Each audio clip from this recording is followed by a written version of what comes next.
Coming to you live with the insight you need from the financials and political capitals of the world to the heart of innovation. This is Opportunities to Consider with your host, author, speaker, and corporate strategist, Hunter Gayler.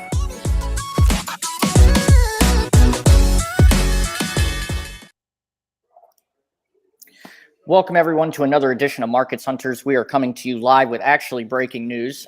It's 11:19 here on Thursday, April 27th, and we're live across all platforms, bringing to you lots of opportunities to consider. I'm going to bring in our guest today, Robert Lukowski, who is the CEO of Quantum Computing, Inc. We talk with Bob a lot. Bob, how are you doing today? Doing great there, Hunter. Thanks. Oh, well, listen, we know we just had last week the Quantum Day, World Quantum Day. So that was very exciting. A lot of people are talking about it. But actually, I'm very excited to talk with you today because you had a press release that released this morning. So anyone that's watching it can go look it to your website. It'll also be in the link. And if you follow us on Twitter, I'll link it right after this live stream. But we talked last time about some AI applications and how the reservoir computer and how you're going to be powering a lot of these AI applications. Well, now here we have it. You're delivering on what you're saying, and you're now creating a relationship with a company called Million Ways AI, which is a really interesting company that I have actually played with, and I've signed up for, and I've begun using and going into it. And it's really very interesting because it's an emotional AI. Normally with AI, Bob, we see, like ChatGPT. You ask it a question, it gives you back very binary information, right?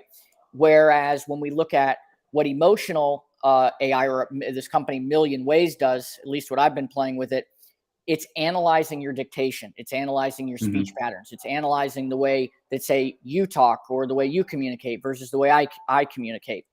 And I find that very, very interesting. And I really want to get your thoughts on, obviously this press release and what this means for not just QUBT, but what this means for AI companies that maybe are following this. Yeah, sure. So, as we've spoken in the past, we always know that quantum computing in the domain, the technology is going to have a big impact on AI. Better training sets or the ability to train more data more quickly, do more complex things with the AI. That's always been the offering for quantum computing. And as we've spoken, we know that we would be playing in that space. I didn't want to talk about the things that we could be doing.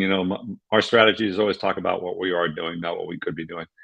And we've been working with the folks in Million Ways for a little while now, and we see that there's a real opportunity, particularly with what they're doing. So this is not just regenerative AI. This is actually doing some interesting analysis and real time being able to adjust some of the content. So, for example, what they're currently doing, as you point out, emotional scoring using text. They take Twitter feeds or text feeds and things like that, and it's text. So there's got to be a little bit of work being done there.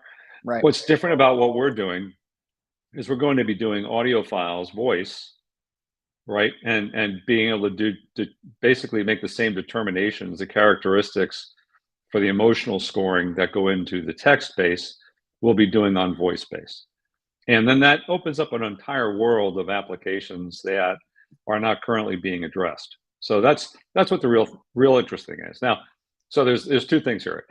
Quantum computing, QCI, as an application or quantum or reservoir quantum computer that can be applied to AI, and that's always been the case. And then B, we actually have a test case that we're going into the market with, or will be going into the market. We're going to do this proof of concept to make sure we can actually do the things we're talking about. This announcement is about the partnership with the company. We're highly confident that we're going to be able to do it. We want to prove it, and then we want to be able to take it into the market. Well, and that's kind of what I wanted to talk about, right? Because in this release, it talks about a lot of the AI applications, and obviously, I've used Million Ways, and for any of our viewers that want to go play with it, I highly encourage you to do so. I recorded over 25 minutes of my voice answering the questions, emotional questions, life questions, business related questions, goal related questions. And it started things in my mind, right? Your costs of your systems, the training of the data sets. So if you have a lot of people starting to use these AI applications, they're going to need that processing speed. So is this kind of the first step that you're taking with the company, is helping them reduce those costs? Yeah. Yeah. Well, increase capability and reduce cost at the same time. So it's multiple benefits here, I think. And then showing where I think the real applications can add value. And it's exactly what we're doing. Yep. So obviously, one of the leading quantum hardware companies, we've talked about, how, and we've been following for some time now in these conversations, Robert, where we go back and we look at, where you started, the release of the Dirac, the hardware, the software stack solutions, what you're doing in cyber, what you're doing in, the banking.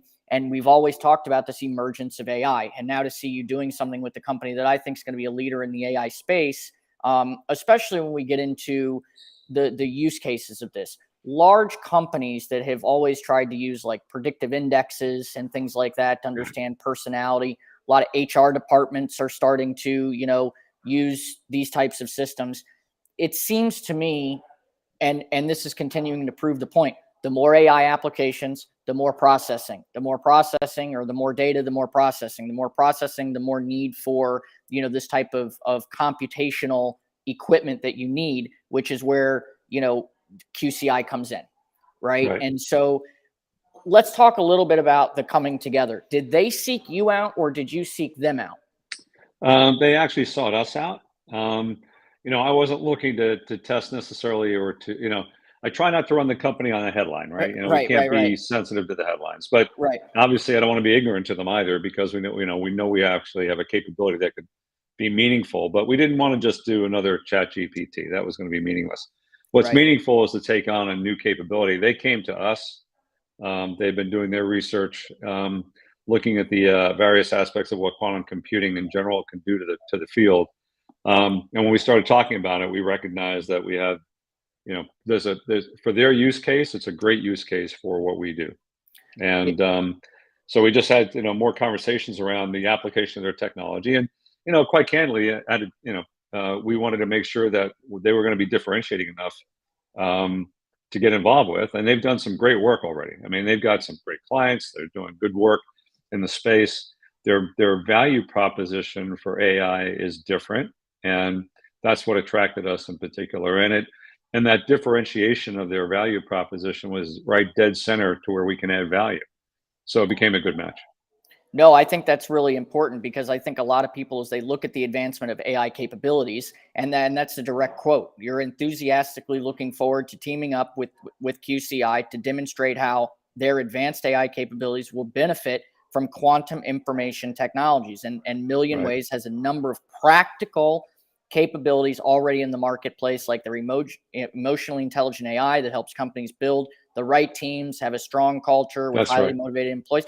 And so when I read things like this, and I think our listeners and our viewers look at this, when these AI companies are now starting to reach out to companies like yours, they're understanding, okay, there is a need for this in the marketplace, and it's justifying the existence. It's not just talk, it's actual action.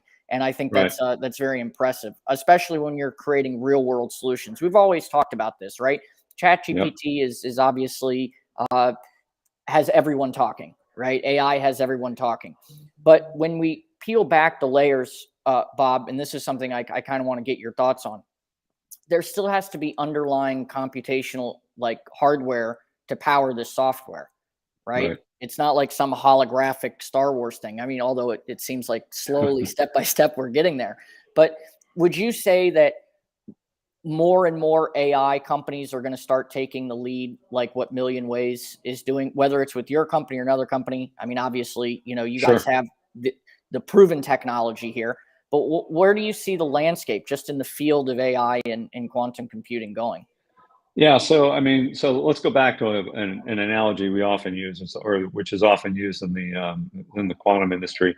You go back to your iPhone, right, and you look at the transition between a flip phone, just a regular phone, and a smartphone. Whether it be an iPhone or an Android, it doesn't make any difference. But when that technology first came about, it was interesting, right, and people knew that they could do more than just make a phone call. And once users got that technology in their hands to see what the art of the possible was using different applications, it became a very virtuous cycle. You had people desiring to do more things. You had hardware makers meeting that desire, right, by providing more capability. And the easiest one to show is, cameras. Right now, most these phones have anywhere between 5 to plus more cameras on there, right? And kind of date myself a bit. When I first started using digital cameras, you spent a lot of money to get a 1 megapixel capability on a camera, right? And now you've got orders of magnitude better camera on your phone, right, for virtually a fraction of the price. That's the technology edge, and that's how technology advances. You put technology in the hands of a user that actually can see real benefit to it, and then they'll start pushing the technology because they want more and more and more capability. I think that's the inflection point we're at right now. ChatGPT admittedly is older technology. It's not new technology. It's a great marketing tool, right? It shows the value of AI because you have a couple of things coming together. You have a technology that can do things, you have data, and you have hardware that can actually make the technology really deliver. And people want more of it, right? So now you're looking at this, this wave of technology coming into the marketplace, which is all AI related. And by natural extension of that technology coming in, they're looking for better ways to do those things that they can do that go beyond what classical computing can do. And that's the intersection where QCI comes in, because with our technology, we can like slice right in there, and we can show better benefits to using quantum technologies. And at the end of the day, people don't care if they're using quantum. All they want to get is better answers, right? A better application that can do things that they think they want to try to do, right? So it's actually, from my point of view as a technologist, it's where we need to be. We need to be moving the actual technology on the back burner and the actual use of the technology on the front burner, right? I've always advocated this. When it comes to quantum technologies or AI or whatever, it's less about the actual, it's a paradox. It's all about the technology on one level, right? But at the user level, it should be completely transparent to the user what technology they're using. Right. They should just get better stuff, better photographs, better answers, better interactions with the computer.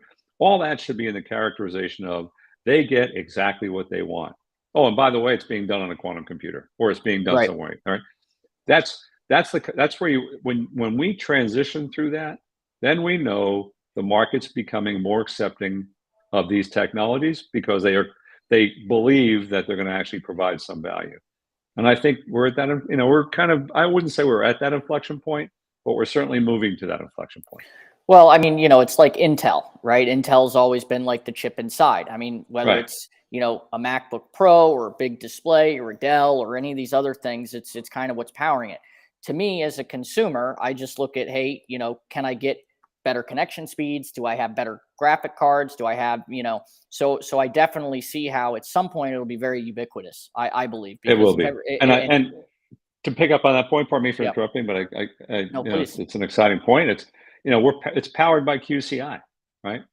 The whole notion of how these technologies can evolve, and that's where I want our listeners here, your listeners, to really understand something. We're a small company. And I don't want to be viewed as somebody who's just trying to chase after a headline or just trying to be all things to all people. We're not that. We have a core capability built on photonic quantum capabilities, right?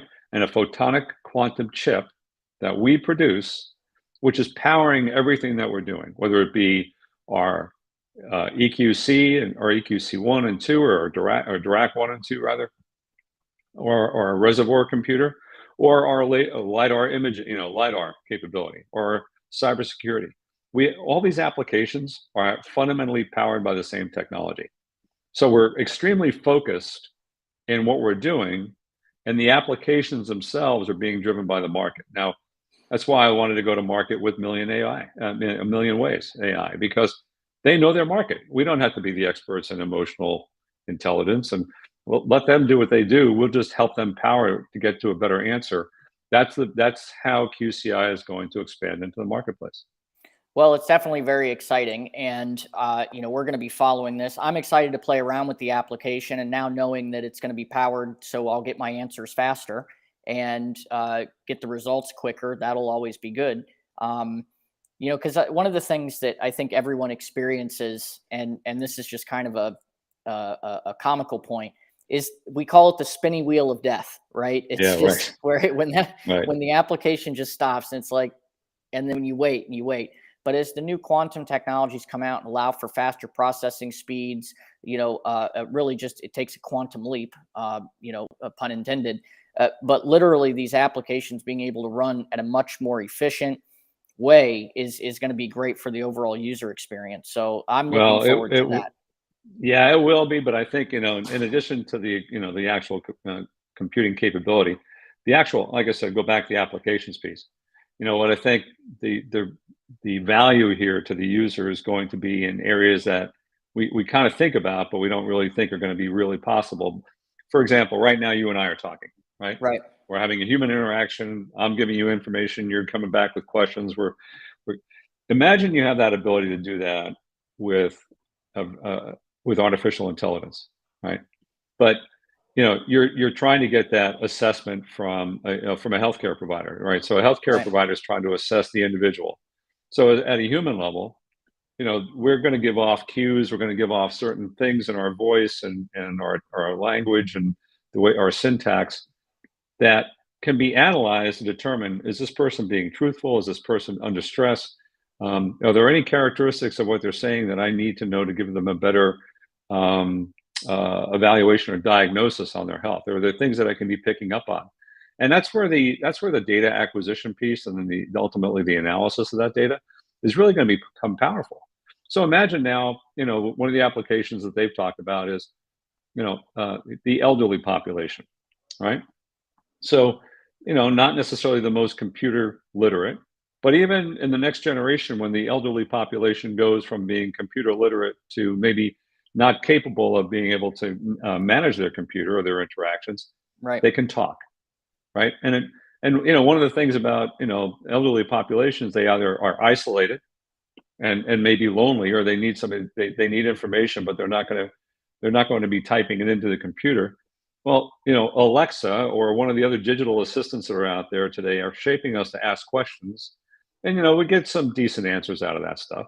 But imagine now you've got an AI capability that's reacting to the questions you're asking and giving you much better fidelity around the data but it's doing it in a real-time way that current technologies can't do.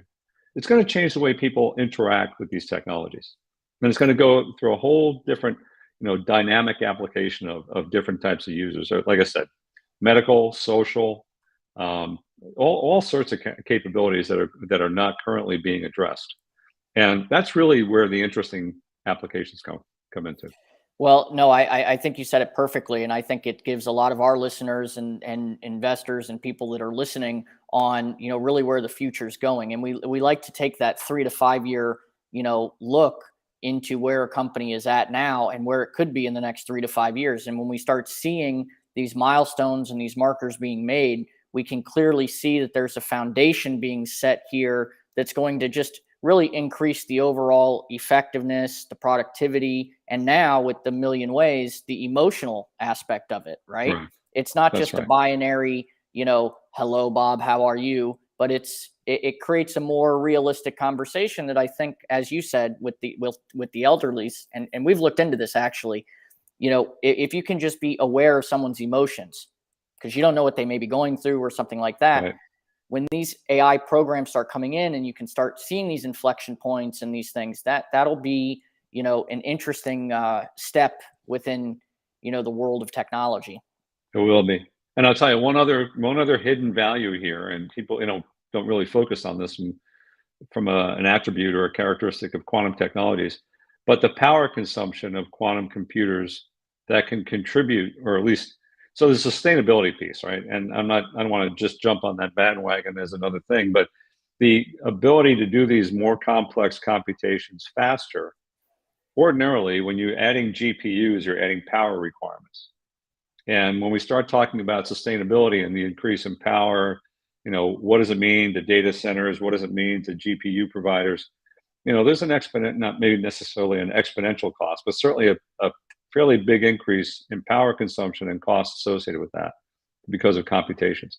Quantum goes in the other direction. At least when you talk about photonics, what we do what can be done with 96 core and megawatts worth of power to get an answer can be done with less than 80 watts worth of power in the quantum side to get a better answer. Yeah. So if you multiply that across these industries in terms of and AI is going to be a very power consumptive driven industry, quantum computing will contribute to that in addition to all the other computational advantages that it has. It's a big deal.